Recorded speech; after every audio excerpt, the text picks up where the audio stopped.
across the United States. It's a phenomenon. And Bunnies. Hostess waitresses disguised as rabbits are central features of the clubs. Good evening, I'm your bunny, Gloria. I'm your bunny, Dolly. You know, at the time, there were people that were saying, this is the new sexuality, and this is what it means to be sexually free.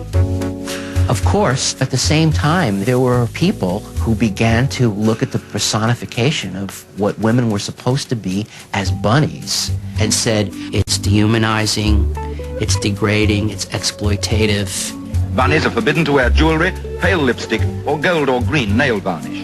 The provocative cottontail must be clean and sprightly. Bunnies must dress identically, yet retain their individual personalities, which are allowed to find expression in their faces.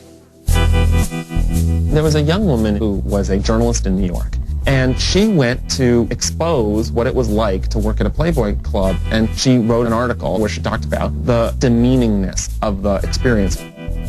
I was writing for a magazine called Show, and I ended up going to what I thought would be just the auditions with my phony name, and I was too old already to be a bunny. But they were so desperate for people that they hired me. I remember the woman who interviewed me, the bunny mother. I had made up a phony background, you know, that I'd been a secretary and it didn't pay and it was boring. She said, honey, if you can type, you don't want to work here. Probably what Hefner was the most angry about was that I disclosed that it wasn't glamorous.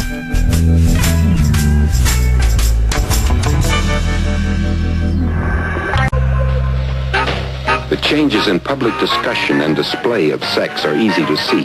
What is not so apparent are some of the differences in attitude towards sex on the part of the older generation, in contrast to the younger generation. Our generation grew up really as a generation of voyeurs. We were not supposed to touch, we were not supposed to experience. The kids don't go to clubs with semi-nude waitresses. It's not a big kick to them. Still a big kick to us.